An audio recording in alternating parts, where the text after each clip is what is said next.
Batting में आपको लगता है कि बैटिंग ऑर्डर में अगर हम इफ्तिखार को नहीं ले रहे ओडीआई में, और हमने देखा है कि किस तरह का उनका अभी फॉर्म चल रहा है, so do you think we are going to miss somebody like Iftikhar in the batting lineup? We definitely need experience, especially in the finishing stages of the game. At the number that he plays, वहाँ पे हमें उस तरह के player की जरूरत है। बहुत वास्ट एक्सपीरियंस है उसका फर्स्ट क्लास क्रिकेट का, और वो लंबी बैटिंग भी करने की कैपेबिलिटी रखते हैं। Just look at the number of hundreds that he has in domestic cricket. और आई थिंक कि पाकिस्तान का जो वनडे का ऊपर टॉप ऑर्डर है, उसमें इमाम को भी हैबिट उसकी है बड़े स्कोर करने की। Same goes for Babar and same goes for Abdullah Shafique at times, और फिर फखर जमान है, उसका भी बड़ा अच्छा रिकॉर्ड है। But at that number we need Iftikhar, मेरा ख्याल है कि उसे होना चाहिए। टॉकिंग अबाउट स्पिनर्स, जब हम बात करते हैं शादाब की रीसेंट परफॉर्मेंसेस की, शादाब वो कहते हैं ना, एक बुरे पैच से एक बॉलर गुजर रहा होता है। Shadab has served a lot, मगर इस वक्त वो वाइस कप्तान हैं, बट परफॉर्मेंसेस वैसी नहीं आ रही हैं। बेंच पे उसामा मीर मौजूद है, जिनकी लगातार परफॉर्मेंसेस डोमेस्टिक में भी हमें वो परफॉर्म करते हुए दिखे। ठीक है, शॉर्टर फॉर्मेट में पीएसएल था, बट उसमें भी परफॉर्म करते हुए दिखे। आपको लगता है कि इस वक्त उसामा को मौका मिलना चाहिए? डेफिनेटली उसामा को खेलना चाहिए, definitely. And I think Shadab has to up his game while he is bowling. उनके जो main reason for stay in the Pakistan team is his leg spin bowling, और अगर वो उसमें डिलीवर नहीं करते तो definitely pressure will come in his fielding. वो आपको शो होगा, प्रेशर आपको उसकी बैटिंग में शो होगा, and then he needs to focus a bit less on his batting. वो जो ऊपर आ जाते हैं बैटिंग करने बैट्समैनों से ऊपर, वो बाकी बैट्समैनों का भी मोराल खराब करता है। और once in a blue moon अगर आप आए जा रहे हैं तो फिर किसी दिन तो आपकी लगनी है। सो आई थिंक स्पेशलिस्ट की गेम है ये, ठीक है ना। जो लंबे फॉर्मेट, जैसे जैसे फॉर्मेट लंबा होता जाता है ना, the specialist become far more effective. तो we need to give this responsibility to the top 6 batters कि वो 50 ओवर्स खेलें, और उसी में हमारी टीम की सक्सेसफुल चेस भी होगी और टारगेट सेटिंग भी होगी। But we need to realize that हम हर चीज को T20 के जावे से देखेंगे तो फिर काम नहीं चलेगा। बट सलमान, एक चीज जिस पे जो है, जब ये स्क्वाड अनाउंस हुआ ओडीआई पर, उस पर बहुत सारी ये बात हुई। एक नाम ऐसा जो कि ऑलमोस्ट आपने 2 से 2.5 साल उस नाम को डिस्कार्ड कर दिया, इसी टीम मैनेजमेंट के अंडर वो नहीं, वो नाम दिखा, Haris Suhail. And Haris Suhail out of the blue comes back to the squad, और हारिस सुहेल के जो आपने वो साल जाया किए, अब आप हारिस सुहेल की वजह से सऊद शकील के वो साल जाया करेंगे। What's your take on that? That is very unfortunate. I think there's a term in cricket which says horses for courses. And definitely Haris Sohail is someone who is very, very effective in the Asian conditions. Rather than being effective in the conditions that we took him to Australia, जब हम उसे ले गए, New Zealand ले गए, south Africa, जहाँ पर bouncy tracks है, he does not have many scoring options square of the wicket.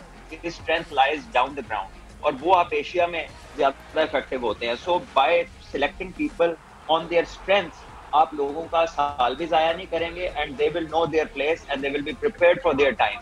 लेकिन हमारे यहाँ पॉलिसी तो है नहीं, जिसका बंदा है वो कहेगा 4 साल से सो रहा है, इसको ले आओ, अब इसकी जरूरत नहीं है, ये हमारे साथ नहीं है। अनफॉर्चुनेट। बिल्कुल बिल्कुल। यहाँ जो है थोड़ा सा जो है कनेक्टिविटी का मुझे कुछ इशू, आपकी आवाज़ सही से नहीं सलमान आ रही है, तो हम इस जो है इस डिस्कशन को और कंटिन्यू करते हैं। मगर ऑब्वियसली एक बहुत बड़ा सवाल यही, एक गलती जो फैसल मुसलसल हमारे साथ होती है, सलमान ने वापस हमें ज्वाइन इन कर लिया है। मैं वही जो हारिस की हम सलमान बात कर रहे थे, मैं अभी अगर देखती हूँ कि लास्ट जो है हारिस ने कब हमारे लिए ओडीआई खेला था, वो अभी न्यूजीलैंड में। अगर परफॉर्मेंसेज, हम कहते हैं किसी परफॉर्मेंस की बैकिंग पे प्लेयर को वापस लाएं, हारिस के पास अभी बैकिंग कोई नहीं है परफॉर्मेंस की। मतलब हम क्या 2.5 साल पुरानी परफॉर्मेंस के बेसिस पे हम हारिस को इंडक्ट कर देंगे और हम सऊद को बाहर निकाल देंगे? देखिए, जो होना तो ऐसा ही चाहिए कि आपकी रीसेंट परफॉर्मेंस और आपकी फॉर्म जो है ना, उसको सबसे ज्यादा इन्फ्लुएंस करना चाहिए your being in the team. And there is nothing that beats this scenario कि आप फॉर्म में हैं, आप फिट हैं और आप अच्छा कर रहे हैं, तो you should be the person being preferred for selection. लेकिन पाकिस्तान में आपको पता है ऐसा नहीं होता। और यहाँ पे खाली प्लेयर नहीं, प्लेयरों के ऊपर जो मैनेजमेंट होती है, उससे ऊपर भी जो लोग होते हैं, उससे इर्द गिर्द भी जो लोग होते हैं, वो उसका एट टाइम्स जो है they come with different reasons, and merit is hardly found in one of those reasons. So ये तो पाकिस्तान है, it's entirely different story. Salman, आपको लगता है क्योंकि हमें एशिया कप, हमने वर्ल्ड कप जो है वो सारे एशियन कंडीशंस में खेलने हैं, सो डू यू थिंक कि अभी राइट टाइम है आपको अपनी बॉलिंग, अपनी बैटिंग, अपनी बाकी जो स्ट्रैटेजीज़ हैं उसको फाइनलाइज करने में, looking at the world cup, because आप काइंड ऑफ सिमिलर कंडीशंस में खेल रहे होंगे, सो डू यू थिंक कि ये बाबर के लिए बहुत अच्छा मौका है कि वो इस ओडीआई सीरीज़ में एशिया कप के लिए भी कुछ प्रिपेयर करें, वर्ल्ड कप के लिए भी कुछ प्रिपेयर करें, and we should come up with a set of players जो हमें पता हो कि 15 या 18 प्लेयर्स हमारे वर्ल्ड कप के लिए या एशिया कप के लिए क्या जा रहे होंगे?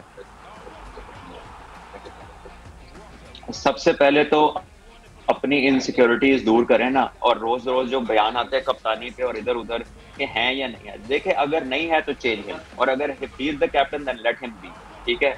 तो फिर आप अपनी इनसिक्योरिटी से निकलेगा तो बाकियों को देखेगा, और बाकियों को देखने के लिए मैं ये बताऊं, they have to be prepared for the spinning tracks, they have to be prepared for a bit of bounce and also a green track. If you remember last Champions Trophy जब इंडिया में हुई थी, पाकिस्तान उधर गया था, तो पाकिस्तान को उन्होंने मोहाली में एक एब्सोल्यूट ग्रीन ट्रैक दे दिया था, जिसपे साउथ अफ्रीका पाकिस्तान को आराम से हरा गया था। सो इंडिया में आप ये आईपीएल के मैचेस देख रहे हैं, डिफरेंट ट्रैक्स हैं, स्पिन भी हो रहा है, बॉल स्विंग भी हो रहा है, कहीं पे बाउंस भी है। सो पाकिस्तान ने वेरिएशन के साथ तैयारी करनी है। At the moment we are only playing batting paradises, तो हमने अपनी तैयारी में वेरिएशन देनी है। और मेरा ख्याल से इस वक्त एक आइडियल टाइम है जहां हम कंडीशंस को देख सकते हैं, बिकॉज जो ज़्यादातर जो वेन्यूज़ की बातें आ रही हैं वो या तो पाकिस्तान कलकत्ता में मैचेस खेलेगा या पाकिस्तान जो है वो मोहाली में मैचेस खेलेगा। तो हमारे पास एक बहुत बड़ा एक सैम्पल है अभी सामने दो के, यस वेदर कंडीशंस में डिफरेंस आ जाएगा, बट इस वक्त एक आइडियल सिनेरियो है। बट टॉकिंग अबाउट स्पिन, हमारे पास मोहम्मद नवाज हैं, शादाब हैं, उसामा मीर हैं। आपसे अगर मैं पूछूं कल की 11 में what rotation do you see, और पिंडी को जहन में रखते हुए कल हमें किसको, अगर मैं स्पिनर्स की बात करूं तो खिलाना चाहिए?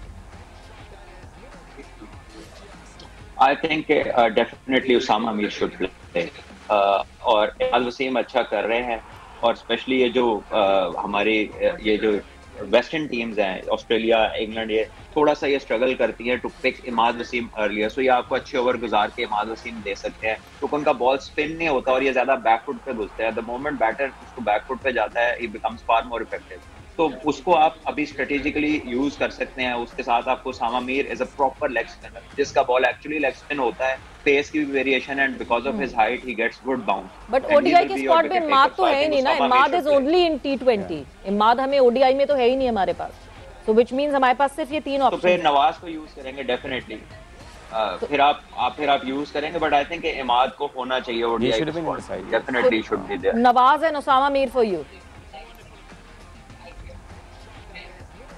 Nawaz and Usama Mir for you Salman, यानी वाइस कैप्टन को बिठा देंगे हम, फैसल जी सही है। और दूसरा ये कि सलमान, हमने देखा है कि बाबर का जो है जब क्रिटिकल टाइम होता है, जब बैटिंग साइड डोमिनेट कर रही होती है और आप रन्स डिफेंड कर रहे होते हैं, हमने देखा है कि बाबर का हमेशा जो गो टू मैन होते हैं वो आपके पेसर्स होते हैं। आपको लगता है कि आप 50 ओवर्स में थोड़ा सा माइंडसेट चेंज करना पड़ेगा और अपने स्पिनर्स पे भरोसा करना पड़ेगा जहां आपको विकेट लेनी होगी? जैसे हमने टी20 में देखा है कि हमेशा, चाहे वो एशिया कप का फाइनल हो, हमने इफ्तिखार से बॉलिंग नहीं करवाई, अगर उसके बाद आप वर्ल्ड कप में देखें तो आप क्रिटिकल मोमेंट पे आप अपने पेसर्स को लाते हैं। डू यू थिंक कि 50 ओवर्स गेम में थोड़ा स्पिनर्स पे रिलाई भी आपने ज़्यादा करना है? देखिए, आपकी बात ठीक है एक हद तक, लेकिन 50 ओवर गेम के सिनारियोस डिफरेंट हैं। 50 ओवर गेम में रिवर्स स्विंग जो है ना मिडिल ऑफ द इनिंग्स में, it might play it's part. Remember जो हमने चैंपियंस ट्रॉफी जीती थी, लोग कहते हैं वो फला बंदे की वजह से फला, इंटायरली रिवर्स स्विंग के ऊपर आपने पूरी चैंपियंस ट्रॉफी जीती। तमाम मैचेस का पैटर्न ये है कि मिडिल में आके हसन अली और जुनैद खान विकेट लेते थे, तमाम मैचेस में बीच में रिवर्स स्विंग होता था, और पाकिस्तान ने हाईएस्ट जो है वहां पे 232 रन खाए थे, और वो भी सरफराज और मोहम्मद आमिर की पार्टनरशिप पे आप जीते थे, उसमें भी हमारे 6 आउट थे और 2 कैचेस छूटे थे। सो आई बिलीव कि पाकिस्तान को, बॉलर्स को अपने आप को स्पेशलाइज जो है ना प्रैक्टिस करनी है रिवर्स स्विंग के लिए, और वो मिडिल ऑफ द इनिंग्स जब तक आप विकेट नहीं लेंगे, it will be very difficult to stop people from scoring 300 and plus. तो मिडिल ऑफ द इनिंग्स बड़ी इंपॉर्टेंट है, और पाकिस्तान की स्ट्रेंथ हमेशा यही रही है कि टीमों को बड़ा स्कोर ना करने देना। तो पिछले काफी अरसे से हमारी रिवर्स स्विंग उस तरह से इफेक्टिव नहीं हो रही, जो कि अब हमें करना पड़ेगा वर्ल्ड कप से पहले।